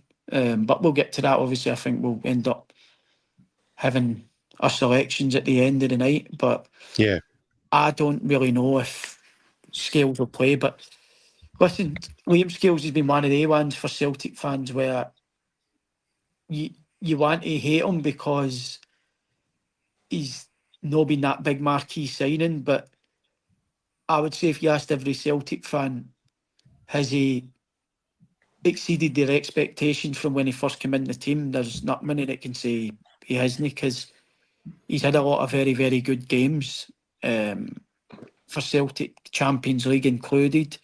But I do agree with a lot of the people that are writing in. There's levels, and if you want to go to the next level, well, we'll see, because I think the Man City boy that's just come in will be an upgrade, and we'll be saying, well, that's the next level to people like Liam Scales and maybe your Austin Trustees and people like that. Yeah, I think it's maybe a bit disheartening for Austin Trusty as well, because in my opinion, the big fella's he's done a really good pre-season. Started off a bit slow and shaky, and but that comes with fitness, and his football fitness then progresses and he starts to get games. But you see him up again. I mean, I've seen the video footage of him up against guys like Ivan Toney just on Saturday there. He battered him all over the pitch. Take that, Sean, in comparison to that night against Dundee at Dens Park against Simon Murray. When Simon Murray was, in about him and making life really uncomfortable for him. He really unsettled him. But it looks like if that's a performance he's given there to there, then hopefully that's him over that, and, he's starting to move on to this big, physical, colossal that we all think he could be, because a guy that size, in my opinion, mate, I don't mean this disrespectfully, because I know players keep themselves fit and they're strong, and it doesn't matter how tall you are or how big you are, it's about how much you go about your business on a field. However, if I was that size on a football park, and I was playing against anybody, I would make sure they knew or they didn't want to come near me on the park after the first time we met on the park, whether it be a shoulder challenge, a tackle, we were going for a header, we were going to do, any... I don't worry about Sean, folks. He goes through emotions here. He's kind of playing the hokey cokey bazzy, but he did talk about that tonight, didn't he? He says he'll bin and out, and shaking all about. So don't worry about that. We'll be back in a wee minute. But if I was that size and I was Austin Trusty, I certainly would be battering people out my way and making sure nobody came near me on a football park, because Sean, I was just letting everybody know how you're the hokey cokey champion of Glasgow, mate. So it's like you're in and out more times than... I don't know what's going on tonight, mate, but I've been having a nightmare at my end. It's just been so temperamental tonight. Aye. We're nearly rating you at CCV's injury record, mate. You're in and out like more than anybody I know. But no, I was just saying there about Austin Trusty, mate. Just obviously... don't worry about your audio and all that, mate. That's a thing about being live, mate. You can't change these things, and that happens to the best of them, mate. Don't worry about it. But if you're a guy that size, mate, you're going to make sure that first and foremost, a guy like Ivan Toney's not going to rail you. He's going to know he's been in a game, and going with the video. And I mean, I never managed to see the full game on Saturday. I've only seen a half now, thanks to a good friend sending me footage of the game. But he certainly made sure that Ivan Toney knew he was in a game of football, and so he should be with a guy that size. But he's someone that I've been really impressed with over pre-season as well. Well, I think with Trusty as well, mate, he's obviously going to have a full season under Brendan, full, pre-season and that. So, we potentially will see a more improved player in Trusty. I think the Scotland game, I know it's no, glorified over all the platforms and leagues, mate, but it is a very physical league. and any player coming up to the Scottish League will find out pretty quickly that, you know, they will get players that, you know, will leave a bit on them and make life very difficult for them. Simon Murray, you know, albeit, you know, the level he's playing at is no the most, you know, it's not the Premier League or the English Championship, but Simon Murray is a good player and he does make life difficult for teams, and he is a good player, mate. So it's no surprise to me that he would, you know, give any defender a bit of bother. But in terms of Trusty, he does have to be a bit more physical. But, you know, as having that season in Scotland, experiencing it, you know, is it going to, you know, make him more prepared for the season coming ahead? You know, you said about him, like, up against Ivan Toney, who's no slouch. He's a big, strong guy. You know, Trusty handled him well. So is that a sign that, you know, he has been asked the demands for Brendan Earl, that he needs to be more physical and more aggressive? So it's interesting. As I said, there is players there for last season that haven't had a full pre-season under Brendan. You know, so we are going to see what these players are going to perform like under a full pre-season with Brendan. So, you know, even guys like Adam Ida, who falls into that same bracket. I wouldn't write off Trusty just yet, but and he has, you know, Liam Scales and Trusty were centre back pairing when we went to Atlanta, and, you know, we had a tremendous result that night. And Liam Scales, you know, say what you want about him, but, you know, how many centre backs can you say about Celtic over the years that have, you know, won back-to-back Champions League man of the matches? He's very, very underrated, and I think that's probably because of, you know, how his careers came to be at Celtic. You know, he went out on loan, he came back. But in terms of Trusty, he's got all the attributes, mate, to be a really strong. And you'd have thought with the American connection, him and Carter Vickers would just marry together, and it would be, you know, the perfect centre back pairing. It just never quite worked out like that, but we'll see how it progresses, mate. Trusty is a good player, you know, he is. And Brendan obviously sees something in him as well, but we just need a bit there for him. Yeah, just while you were talking there as well, Sean, it's just been brought to my attention, mate, that the man we mentioned earlier, and Victor Eriksson, he's actually just nodded the winning header for Hammarby. They went through 2-1 after extra time, which seems to be the last kick of the ball. Their first leg was 0-0. So they've just knocked out they've just knocked out Charlie for Belgium. So he's obviously scored the winner, mate. So I don't know if he knows that Paul Tilsdale's in the crowd watching him, mate, and he's notched the winner. That could be the old parting gift to the Hammarby fans, but it looks at it, hopefully. No, it doesn't really surprise you when you put that picture up earlier. He looks like an animal, so you would imagine if you're looking at that picture, he's probably a big threat at set pieces because he's a big bit of a boy, so it'd just be our luck that Tisdale's left before extra time and not even got to see the winner. He left at half time. I believe he's having a nightmare.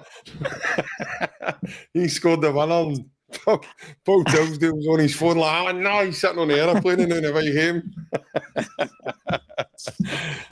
I saw the Scott Melville, one of our long members of viewers. He's been on the dial-in a couple of times with us as well, Scott. He says, I hope Tilsdale's brought his wallet. He took I think it was a wee brown envelope there for Brendan, mate. He's probably done to, as Baz says, he's probably left the game, but he's probably out of the pilot here, mate. You'll need to turn round. I need to get back in there. I need to go back for talks with this boy. But I see normally when your head scout goes to watch somebody like that, 9 times out of my thinking is, does that normally indicate that the club are maybe ready to make an approach for an individual? depending on how much the game he watched tonight. It'll be down to they've obviously done their own work, but sometimes it's good to go and you can watch all the clips on this Scout or whatever it is they use. You can watch all the clips, but you don't really get a feel for a player until you go and watch them live. So I think that'll be they're probably happy. They're obviously happy with the clips that they've seen, and this is probably the last check they'll do on him. So if he's performed, and obviously he's scored the winner tonight, but we don't know how he's done in the game. But if he's done well enough, then I think he'll go back with his report on him, and then it's up to the club to get the chequebook out.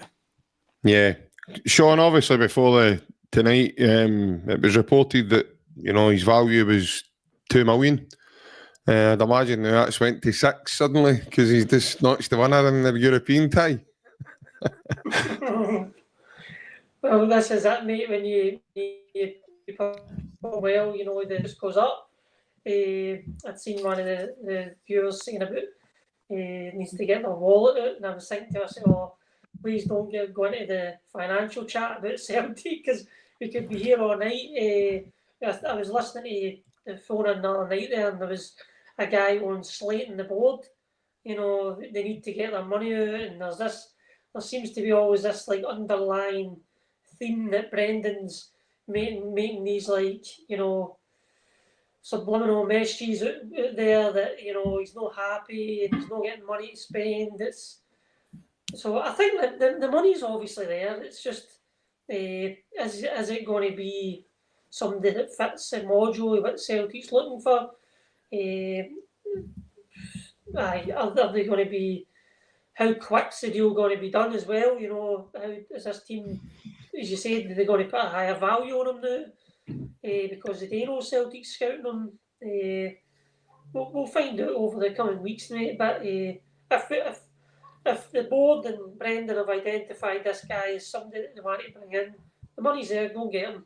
If it goes for 2.5 to 5 million, just do it. Probably just has in the last 10 minutes, to be honest, after that winning goal. But my understanding is Paul Tilsdale's on Sky Sports News now, and apparently Michael Nicholson's just went live to him the way they did with Chris Kamara. He's at the game, and apparently they've said, has he just scored? And he's turning and went, I don't know, I was on my phone watching my Scout. Has he? I was looking at a Hibs score. So he's like, I don't know. But he actually calls him Jeff as well, so that made it interesting. But no, listen, fair play to him. He's obviously notched the winner for his team. And if it's somebody that we'll just need to keep an eye on that movement to see if Celtic are actually going to make the move for Victor Eriksson. But that is an interesting one. But that photo there, he is, I mean, his nickname's a Viking. I'd be interested to see how far along that actually, does he do what it says on the tin, basically? Is he that type of player? Because he looks an absolute machine there. So just looking at him. But obviously moving, just before we finish up, as we always do in these podcasts, when it comes back to the domestic fixtures, Baz, you've been on plenty of them now. Sean, you're probably new to them, mate. That's probably the first one before a game, mate, that you've managed to do. I know you've been on over the close season a couple of times with us. But now I'm going to put you right on the spot here, and actually, after everything you've witnessed and looked at over pre-season, I'm going to ask you for team predictions. So instead of coming to you first, Baz, I'll give you a wee bit of time to think, mate. Sean, I'm going to put you on the spot before your audio decides to make you start playing the hokey-cokey again. In case I need I'll ask you first. So, give me your first 11 to start the match on Sunday. Well, keeper picks itself, Schmeichel. That's not up for debate. He's going to be the keeper that starts on Sunday. His ma says that about Manor, by the way. She said he's a keeper as well.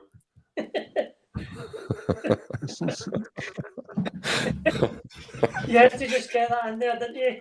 No, I was sitting there, mate. It would annoy me if I didn't. It was in the subconscious, and you were going, just do it. Aye, the voices in my head were telling me. But so Schmeichel, age out in the right, no brainer. He's our best right back. no disrespect to Tony Ralston, but AJ is just a level above him. Top class right back is Alistair Johnson. And then Carter Vickers, you know, if he's fit and ready to go, which I presume he is, then Carter Vickers. And then I believe it'll probably be Scales to the left. And then probably looking at Kieran Tierney left back. You can't have Kieran Tierney and not have him on your team. So he's going to be a left back. I think it'll probably be Hatate and McGregor, and it will be Maeda out to the left. Probably going to go out on a limb here and say Yang out on the right. Why out on a limb? Just because it splits opinions with Celtic fans. You know, you can ask, you know, Barry, my brother. I'm a big fan of Yang. I have been for a while. Don't say that too many times fast, man. That sounds weird when you say it that fast. I do think he's got something about him, mate. I think when he first came to Celtic, you know, it looked like he was trying to do too much. You know, every time he got the ball, he was trying to make stuff happen that wasn't there. But now he was a wee bit more. I don't know if Brendan's done his work on him, but Brendan certainly favours him because he's kept him. You know, he's not putting him on loan, he's not trying to sell him, he's kept him, so that tells you something.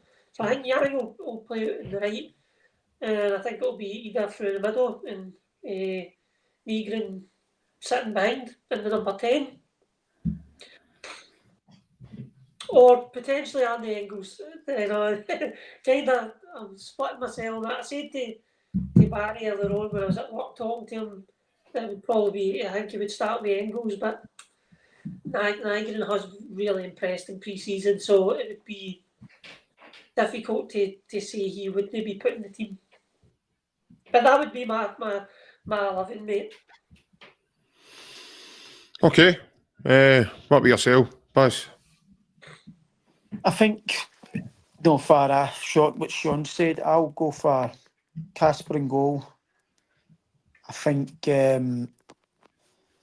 Alistair Johnson will come in at right back, even though he's not had a full pre-season. I think he was away with Canada for a bit, so he's no it's not as if he's been injured at that. He was just getting a bit of extra rest, so he'll be fit enough to go on Sunday. I think it'll be Cameron Carter-Vickers. I think Austin Trusty will play next to Carter-Vickers. I just realised that the young boy from Man City, they've obviously been at the Club World Cup, so they've not played any pre-season games. Yeah. So match fitness, I imagine. I don't think he played in the Club World Cup. I'm not sure if he did. I can't recall. No. Did he play against us last year? He might have. Was he in that? Possibly. When we beat him 4-3, America. In America, I think he might have. But I'll go for Trusty because I think, like you said, JP, I never really spoke about Trusty, but I think don't rule him out as of yet. I think there's a player in there. His physicality, and a massive thing that we need at the back is pace, and he's got it in abundance. So I like Austin Trusty. I wouldn't write him off just yet, so I think he'll get the nod this Sunday with Carter-Vickers. And then obviously the homecoming again for Kieran Tierney, he'll play at left back. I think the midfield three will be Hatate, McGregor and Nygren, and I think Yang, Adamida and Dyson Maeda. I think the only player that I think might come into the team is Ralston instead of Alistair Johnson, because he's played most of the pre-season, and they might want to give him a wee bit longer, Alistair Johnson, because he was struggling towards the end of last season with a few niggles and that, so I think we might have to look after him a wee bit and not rush him. I think he needs a bit of a rest, because I think towards the end of the season some of his performances weren't up to scratch because he probably came back and was playing with an injury. So I think if there's one change in that team, I think it could be Ralston because he's played pre-season. And that goes a long way. But I definitely think Nygren will play before Arnie Ingles. Yeah. Well, I think the team's going to be Casper. I think if Alistair Johnson starts a game, he will not finish the game. I do think the same as you guys. I think it's predominantly more the fact that he's missed quite a bulk of our pre-season. I think he only played the last game there. And it was only 45 minutes as well. So I think if Alistair Johnson does start, he might only play 60, and then he'll need to come off, and Tony Ralston will make an appearance. If not, then Tony Ralston will start, and then it'll be all the way about. Alistair Johnson will then make an appearance during the game. I think the team, in terms of defence, it'll be Cameron Carter-Vickers. I think Austin Trusty will start as well. I think the big fella's done really, really well over pre-season. What a finish that is against Al Ali as well. Great left-footed touch. And any striker would have been really happy with that kind of finish as well. So I think he's done really well. I thought he was outstanding against Newcastle when I took my wee man to his first game there. He was absolutely brilliant. The big boy, especially up against that big boy Osula, he looks like a big machine, young lad as well, but he's physical, he's got a bit of pace, and I thought Trusty done very well against him. So did Anamura as well when he was up against him as well. So, and obviously Kieran Tierney will start the season for us at left back. Midfield, I think the midfield picks itself, lads. I'm being honest with you. I think it will be Callum McGregor, Rio Atati and Benji Nygren through the middle. I think it's going to be Yang that will start on the right-hand side for us. Again, he's another one that's done very well in the pre-season. Should have had a brace against Ajax even before half-time, before we actually got a draw. You know, he was unlucky with the one off the bar. He was unlucky with the one he hits the bar or the post it was. And so I think that'll be Yang in the right, Maeda out in the left. Lads, I actually think there's going to be a change. I think Yamada is going to start through the middle. Looking at that 45 minutes, I think when you look at that, for me, I spoke on here regarding Adam Idah, as much as I think Adam Idah's been very good for Celtic in his time here. You look at that and you say, well, there's times in the pre-season where there's times you take the Ajax game, for instance, right? You've got the big boy Brobin up front for Ajax. Every time the ball goes into him, it sticks. He's turning, he's bringing his midfield up, he's got his head up, he's playing me a bit of confidence. In that game, Adam Idah was trying to do the same things, but the ball was just hitting off him and bouncing away, and it looked like his first touch was a cross at 2 or 3 times, trying to take the ball in. And it always looks, well, especially in that game, it was always looking as if it was much more of an effort for Idah to get a hold of the ball than what it was to the other things he was doing well, the simple things where he was trying to touch and knock it off and do that. You look at 45 minutes there, as soon as the ball goes to Yamada, he just holds it in and holds 2 of them off. Then he just cushions a pass into Atati. Then the second one's round the corner into the kind of wide area. So it was just effortless, and he looks as if he's got a wee bit of physicality about him as well, a bit different from Kyogo there, because Kyogo's a bit lighter in terms of thinner, and this boy's got a bit of muscle, but he's got pace. He's got real pace, and you've seen that with the offside goal he scores. He just makes his run that wee bit earlier. Alistair Johnson, I thought, linked really well with him down the right-hand side. A couple of times there was one with a shy, and Yamada had no right to win it. Yamada gets himself in front of the defender. He then hits the deck, but takes the ball in a circle where the defender's actually all over him, and he draws Celtic fouls. So it was about 4 or 5 fouls in that second half alone he drew Celtic to get the team up the park. Previous games there, that's what you're wanting Idah to do. You're just, even in one of the commentaries, Peter Grant was saying that, that's what Adam Idah needs to do. He needs to get Celtic up the park. Whether you're not, people might, with kind of blind eye, not knowing the game that way, you think he's ineffective, but he's not. He's bringing Big Sutton was top class at it. In fact, Big Sutton's probably one of the best I've ever seen it doing it. My dad told me about Kenny Dalglish. He was very good with his back and shielding players, and Sutton's the best I've seen doing it in terms of drawing Celtic fouls and getting them up the park. And when probably nothing's maybe going on there for Celtic. You know, midfield's not that busy, and we're probably not in that part of the game. All of a sudden, Chris Sutton draws us a foul. We're up the park, and you know how good that team were off his set pieces, lads. So that's where some of Celtic's play becomes active there. Yamada looks as if he's going to be that type, you know, to bring his body. He wasn't shy. He was coming looking for the ball. So I just think you know, I might be looking into too much, but I think there's potential there for Yamada to be given his first go, because when you look at everybody that is there, you look at Johnny Kenny, and I think it's a bit too soon for young Callum Osman just now, personally. We've not really seen too much of Callum. He's not really played in the last couple of games there in pre-season. But no, I think we're all, maybe it's just me, but we're itching to see a wee bit more of Yamada. And I think Baz, he could be given a nod on Sunday. No, I definitely think he will feature and will be the 9 for Celtic this season, but that's just what I think the team will be. Yeah. This Sunday, going off the pre-season and the amount of minutes. And if Yamada was in the door another 2 weeks or so earlier, then I would obviously say he would be playing through the middle. Mm-hmm. I've seen a lot of people saying they think Nygren will come in on the right for Yang.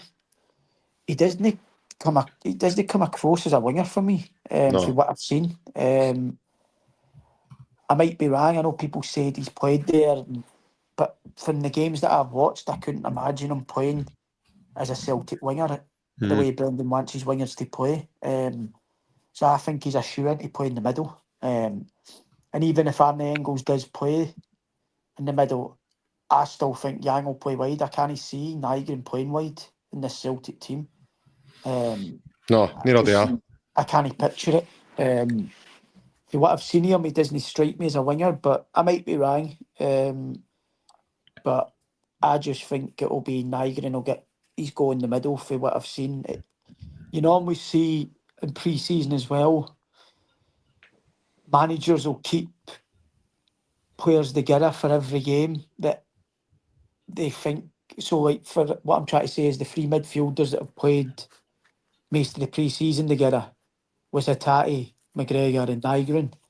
So 2 of them are definitely starting. So why would you play Nygren with them and not play him on Sunday? If you get what I mean. Put him out wide. Aye. So I just think that'll be the midfield 3. But I can see, JP, we've always seen Brendan throw a curveball in, and it could be Yamada playing through the middle instead of Aramida. Listen, if it is, like you said, every Celtic fan in the world wants to see Mary this Yamada. So if he is to start, I don't see many Celtic fans going, oh, what's he starting for? I think they'll be more looking forward to him starting than saying, oh, why is he starting? Where's Adamida? But I just think Adamida will play because he's in the majority pre-season, and I think he'll score 2 goals as well, the big man, to be honest. Which then keeps Yamada on the bench for a bit longer, probably. Yeah. But no, I just think that'll be the team. And I'll go for a 4-0. Nice one. Sean, obviously, Baz touches and Adamida there, obviously starting, scoring a couple of goals. Listen, I like big Adamida, but I think there comes a point in time in football, mate, where even Adam probably knows now that, you know, this is probably coming now, that, you know, this is it, because, I mean, God knows what Brendan's thinking. Yamada's there, Johnny Kenny's there, Callum Osman's there, but however, there is no doubt in my mind Brendan's probably thinking of one other in terms of somebody, maybe even somebody else, with the potential of maybe a Johnny Kenny or a Callum Osman. I doubt Callum Osman's going to go anywhere. I think Brendan wants to keep him around the place. Just listening to Callum's interview with Celtic TV a couple of days ago. So we've heard Bolton's linked with Johnny Kenny, and they're looking at bringing in a bid for him, and as yet we've not heard anything on that, but I don't think Adamida has got much more time, Sean, in terms of, you know, you need to start showing us, you know, that you can be that number 9. And Adam's one of those players for me, Sean, who, you know, he's been top class in a lot of the bigger games. I think where Adam struggled now in performance levels wise is getting used to the, you know, it's all right doing it against your Aston Villas and your Rangers and your, you know, your teams like Leipzig and coming on and doing damage. You need to do it when we go to Dens Park. You need to do it when we go to Dingwall. You need to do it when we go to Tannadice. You need to do it when we go to Paisley. You know, you can't just have it, you know, there and there when you choose to do it. I think there's a couple of players in the squad you could maybe go through, but in terms of Adam Idah, for me that's the way it is. I think Adam kind of struggles with that as well. But obviously, time will tell whether he can find that consistency. However, I do think the time is now for him to try and find some sort of spark. Otherwise, he might find himself being an impact player or a rotational squad player. No, I completely agree with you, JP, and I do worry for Idah if it doesn't start on Sunday, what that would do for his confidence, given that he's, you know, Kyogo's out the door, Maida's a natural first choice striker, but he was played like it towards the end of the season. What does that do for Idah's confidence if he doesn't start on Sunday? But, you know, the striker position in Scotland, and especially at Celtic, and, you know, even if, you know, there's a lot of expectation on you. I mean, you even look at, like, the dark side of Glasgow, you know, they've got a striker there who's got a tremendous goal return, and they hate him. The fans hate him. They can't wait to get shot at him. So that just shows you the expectation that's at these two clubs when you're a striker. So, and Adam Idah's young as well. He's a young boy. You know, he's going to progress under Brendan. So I do think there is something there with that, but like we come back to, like, how quickly is it going to come? We need to see it a bit more quicker. And the boy Yamada, he looks like he's, you know, that's his game, to be physical and get about it and make it really difficult for defenders to, you know, to lay a glove on him. So, and that's what we need. We need somebody up there that's going to hold the ball in, you know, bring Mirren in and bring Maeda into it, and you know, get the Hattati McGregor further up. So, it's a difficult one, but I would like to see Idah start on Sunday, just because, like I said, I don't know what that would do for his confidence going forward as a Celtic player if he didn't start. Plus, he's you know, he has got loads of good attributes for Celtic, and he did have a good season last year. Even considering, you know, he played second fiddle to Kyogo. Maeda came in and he was absolutely unbelievable when he went through the middle. And he had to play second fiddle to Maeda. So now is the time for Adam Idah. That's all I can say. Now is the time he needs to take his opportunity, and he needs to show us why he should be the number 1 striker for Celtic. Yeah, 100%. Let's hope we can. Are you going for a score prediction, Sean, just before we finish up, mate? I would say 3-0. 3-0. 3-0. Okay, I'm going to go 5. There we go. We'll go with different ones. But as I said 4, you've said 3, Sean. I'm going to say 5. And Celtic to come out the blocks flying. That's all we've got time for tonight. I want to thank the lads deeply for coming on a Thursday night, taking a chat with us. Baz, obviously, yourself, mate. Thanks very much. Good, always great chatting to you, mate. Always great having you on the channel. And I wish you all the best for the start of the new football campaign, mate. Thank you very much. It was great to be on. Obviously, it's brilliant to see different insights. So, Sean, obviously, it was great to hear what you think of football and your output on it. And obviously, yours, JP, is always top notch. You can pay me later for that. I was going to say, man, I'm getting a few envelopes getting ready. Is that in Barry's contract for coming on tonight? That at the end of the show you had to give a mention to you, JP? It's not actually because we went out an hour and a half, man. I now need to give him double time. No, it was brilliant to be on. And obviously, thanks very much for wishing me all the best for the season. Not a problem, mate. Hopefully, probably in the next couple of days or so where I'm going to be playing next season, but let's see where that is. Aye, that's it, definitely. Sean, obviously, as always, mate, it was good to get you on again, and it was just good this time to be watching you competing at the hockey and showing us you're strutting your stuff, mate. I know, I'm going to have to sort that out, mate. Maybe that's a conversation for me and you to have, how to get this thing running smoothly. But no, I really enjoyed the show tonight. I was really excited to be on with Barry. You know, he's had a very successful career, and he's no paid me to say that. He's no... so I was really looking forward to it, mate, and it was a lot of good insight that he gave to the podcast, and it was good to hear your point of view, mate, and I wish you all the best of luck in the season ahead. And JP, looking forward to getting back on again, mate. Looking forward to doing like a post-game podcast. You know, that would be quite interesting, quite enjoyable. So, roll on Sunday and hail. Well, I'm just hoping that it'd be good to get Ryan on a post one, especially if Liam Scales nets another big header like the way he did against Newcastle. It'd be good to see what Ryan thinks about that in terms of Scales' jaggy bonnet. I'm going to get, in the meantime, obviously, as we go before the game on Sunday, I'm getting that photo blown up with A2, and I'm going to stick it all through the kiosks and everything at Celtic Park on Sunday for a good laugh. And as I said, lads, it's been a great chat. Obviously, thank you for all the viewers that have stayed with us for as long as I've been on tonight as well. If you are going to the game, take care. Enjoy for the flag day.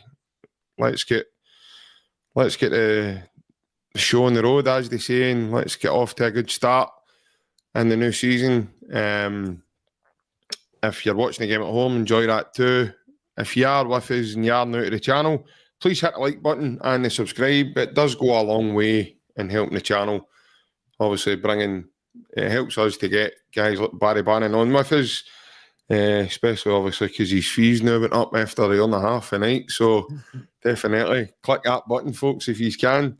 I need an extra couple of caramels out in the vids, I think, by the time we're finished here. But I know the boys were on this morning. We try and do our best to bring as much content to you guys, the viewers, as we can.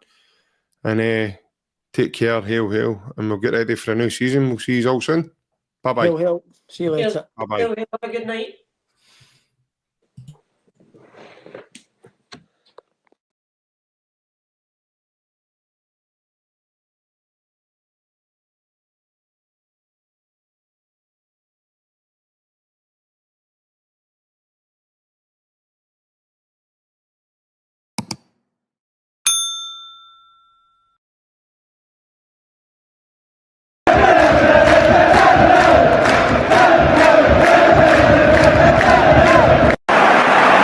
Larsson here.